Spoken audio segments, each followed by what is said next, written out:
Bismillahirrahmanirrahim. وَلْتَكُنْ مِنْكُمْ أُمَّةٌ يَدْعُونَ إِلَى الْخَيْرِ وَيَأْمُرُونَ بِالْمَعْرُوفِ وَيَنْهَوْنَ عَنِ الْمُنْكَرِ. Alhamdulillah wassalatu wassalamu ala rasulillah mabad. Allah berfirman, wajahidu bi amwalikum wa anfusikum. Berjuanglah kalian, berjihadlah kalian melalui hartamu dan dirimu. Hampir semua ayat-ayat berjuangan dan pengorbanan itu dimulai dengan bi amwalikum, harta kalian, harta kalian. Saya mengajak secara praktis dan kami sudah buktikan. Rp1.000 itu bisa luar biasa dahsyat. Bisa beli mobil, bisa buat kuburan, ya, bisa membangun masjid. Uang 1.000. Mari kita satukan uang 1.000 kita. Nanti kami jemput di rekening ini, insya Allah bisa kita buat. Di rekening ini, insya Allah kita buat sebuah kekuatan umat dengan Rp1.000. Rp1.000 dahsyat. Assalamualaikum warahmatullahi wabarakatuh. Hadis yang bagus sekali untuk kita jadikan nasihat ilmu dalam perkara akidah, ibadah dan akhlak. Hadis ini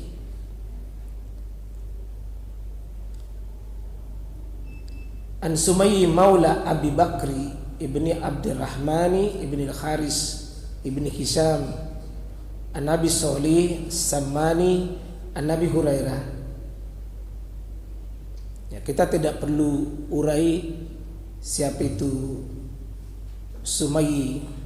Ini mantan budaknya Abu Bakar.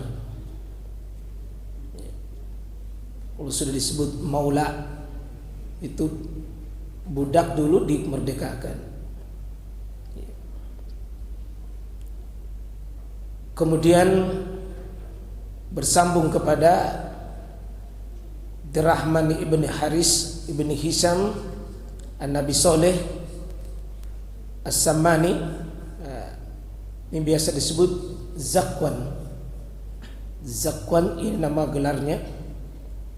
An-Nabi Hurairah, dari sahabat yang mulia Abu Hurairah kita ketahui bersama sebagai seorang sahabat yang paling banyak meriwayatkan hadis. Beliau cerita begini, anna fuqara al-muslimina atau Rasulullah sallallahu alaihi wasallam. Sesungguhnya fuqara, para orang-orang fakir dari kalangan muslimin atau Rasulullah sallallahu alaihi wasallam mendatangi Nabi sallallahu alaihi wasallam. Faqalu ya Rasulullah, kad zaba ahlu duthur bid darajatil ula wan naimil muqim. Ini dua status sosial di masa Nabi, Pak, yang Abu Hurairah cerita bahwa annal fuqara, orang-orang fakir, orang-orang miskin dari kalangan muslimin, berarti di masa Nabi juga banyak juga orang-orang fakir, Pak. Juga orang-orang miskin. Ini yang datang atau Rasulullah SAW mendatangi Nabi SAW, bukan demo, bukan demo. Dia mendatangi Nabi SAW untuk membuat sebuah keluhan, bukan keluhan tentang kemiskinannya dan bukan iri pada orang-orang yang kada zahaba ahlu dusur. Siapa ini ahlu dusur? Adalah kata para ulama, zahaba telah membawa ahlu dusur ini. Ahlu dusur artinya orang-orang yang kaya, yang banyak hartanya, dengan membawa darajatil ula, derajat-derajat yang tinggi, wan naimin, dengan banyak kenikmatan kekayaannya, wal muqim, ini membawa kedudukan yang sangat banyak. peluang-peluang amalnya. Jadi orang-orang fakir ini di masa Nabi SAW itu menyatakan kepada Nabi SAW. Sini tidak disebutkan siapa fuqara yang datang, karena memang di masa Nabi golongan-golongan orang kaya tetap ada, golongan fuqara juga tetap ada. Bahkan fuqara itu Nabi bikinkan istana di masjid, mereka tinggal di masjid, sehingga biasa disebut ahlus suffa. Ahlus suffa karena mereka adalah orang-orang yang paling pertama menduduki saf, karena mereka tinggal di masjid, mereka bermalam di masjid, tinggal di masjid. Ya, salah satu diantaranya ya, rumah-rumah mereka tidak cukup, tidak memadai. Mereka dibuatkan tempat tinggal Nabi di masjid tersebut. Ini tidak disebut nama karena tentu pesannya bukan menonjolkan namanya, tapi syariatnya. Fuqara di sini jamak yang menunjukkan bahwa bukan satu, bukan cuma dua, tapi itu banyak. Dan tidak disebutkan siapa untuk mewakili bahwa orang-orang fakir di sini ya dihimbau siapapun yang jadi fakir dari sejak zaman dahulu sampai hari ini mau menjadi fakirlah seperti yang ada dalam hadis ini. Apa yang mereka keluhkan? Faqalu ya Rasulullah, ya Rasulullah, kada zahaba ahlud dusur, itu orang-orang kaya membawa ini, kada zahaba ahlud dusur bi darajatil ula wan naim al muqim, bisa mendapatkan keutamaan dalam banyak amal. Lalu bagaimana kami dengan orang-orang fuqara?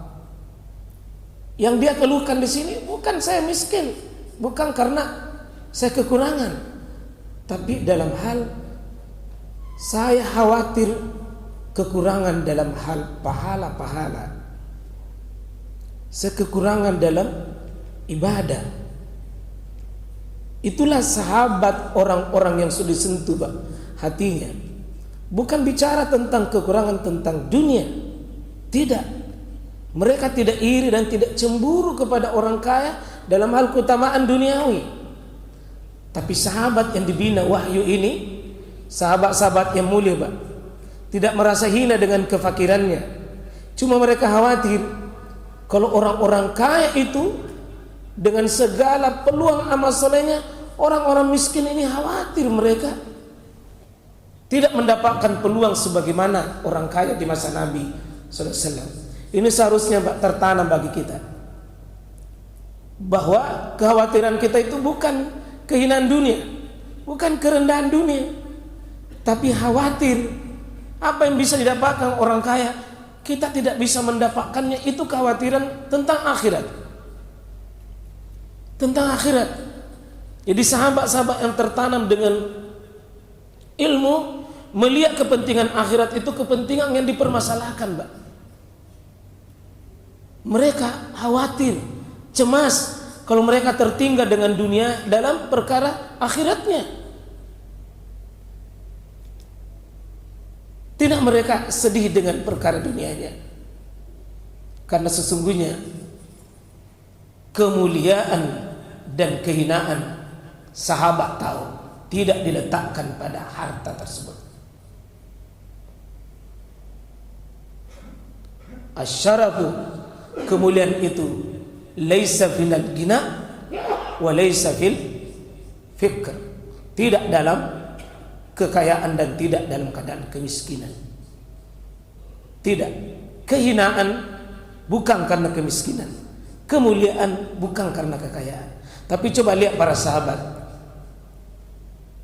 mereka keluhkan jangan-jangan saya banyak tertinggal dengan keadaan diri saya.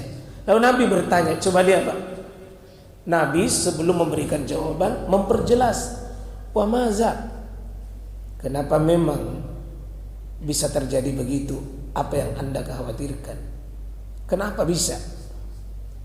Jadi sahabat itu klarifikasi apa yang Anda khawatirkan.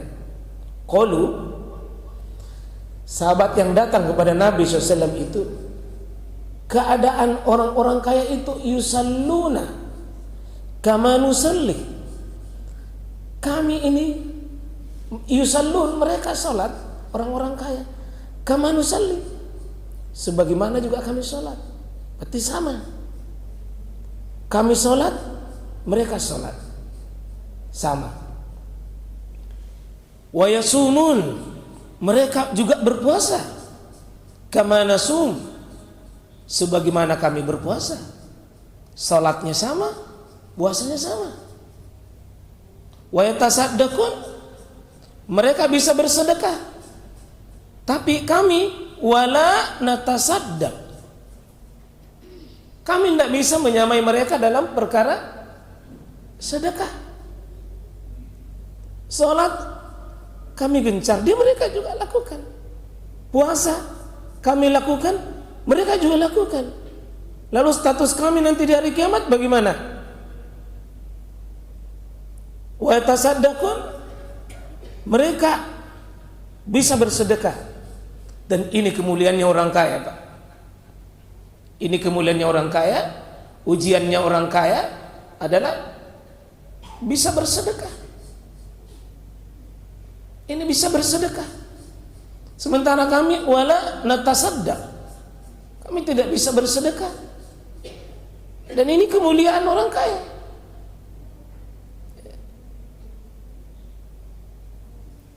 Wa yu'tikun, mereka bisa memerdekakan budak. Bagaimana pahala memerdekakan budak?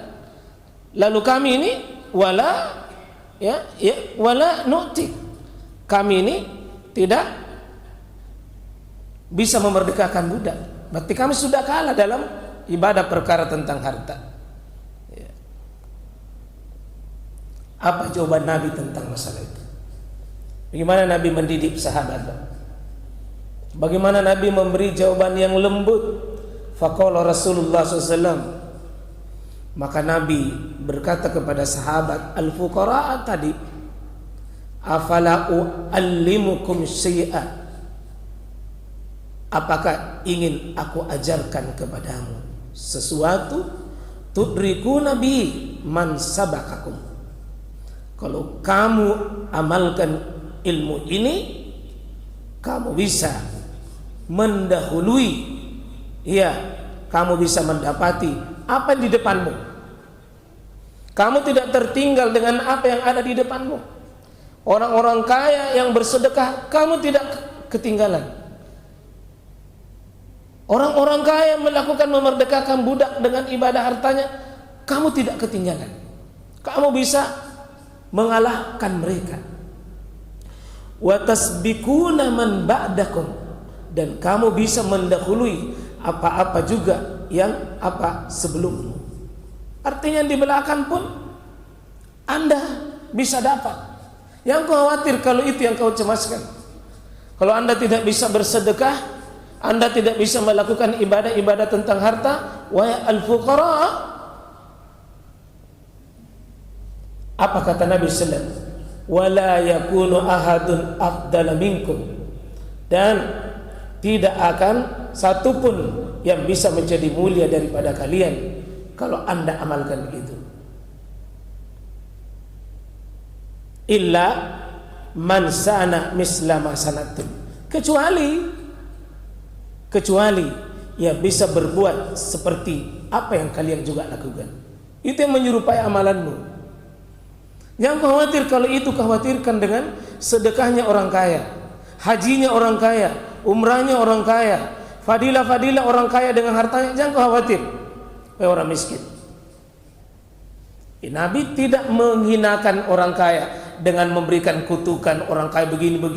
Tidak ada celaan sama orang kaya. Dan Nabi juga tidak mengatakan celahnya orang miskin. Karena hakikat kehinaan dan kemuliaan itu bukan soal jumlah harta dan sedikitnya harta. Sama sekali. Lihatlah para nabi, sahabat dengan nabinya, Pak. Tidak ada yang mencela harta dan tidak ada yang mencela kekurangan harta. Tidak ada pada penilaian itu. Tetapi Nabi memberikan solusi. Dan itulah bagusnya seorang ustaz, seorang murabbi, seorang alim dan ulama, seperti Rasulullah SAW mengajarkan, ada solusi yang mudah, praktis, bisa dilakukan tanpa mesti orang kaya. Apa jawaban para sahabat ketika? Mau kuajarkan sebuah amalan, kau bisa amalanmu seperti orang kaya, bahkan mendahului orang kaya. Dan kamu tidak tertinggal dari orang-orang yang suka bersedekah. Serentak para sahabat al-fuqara itu katakan, qalu bala. Tentu saya mau ya Rasulullah. Maka apa jawaban Nabi sallallahu alaihi wasallam? Satu, tusabbihun, kamu bertasbih. Wa tukabbirun, kamu bertakbir. Wa tahmadun, dan kamu memuji kepada Allah. Tasbih, takbir, tahmid. Dalam ini urutannya tasbih, takbir, tahmid.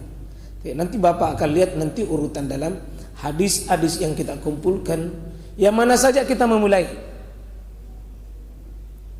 Jadi amalan tasbih, amalan takbir, amalan tahmadun, yakni subhanallah, Allahu akbar, alhamdulillah, atau subhanallah, alhamdulillah, Allahu akbar.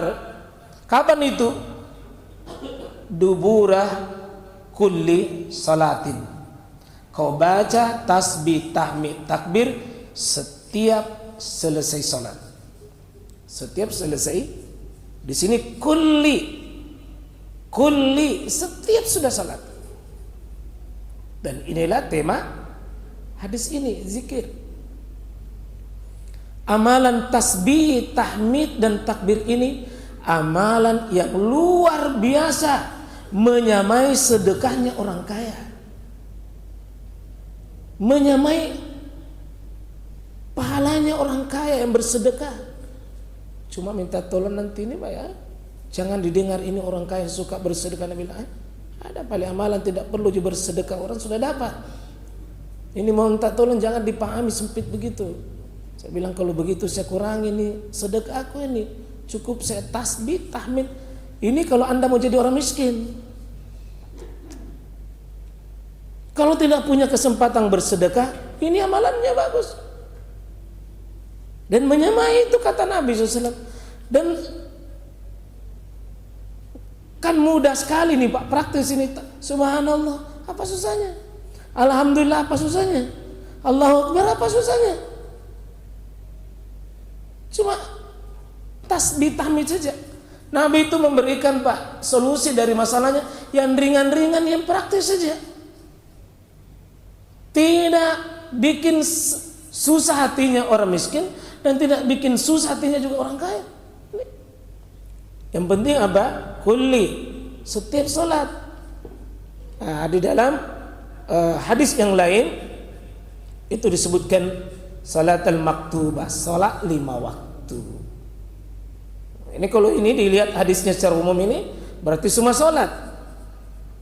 Biar salat sunnah, oh tidak, kita pakai hadis lain untuk bisa saling menafsirkan. Ya. Jadi Bapak dan sekalian, ternyata amalan dahsyat itu subhanallah, alhamdulillah, Allahu akbar, itu menyamai sedekah Pak.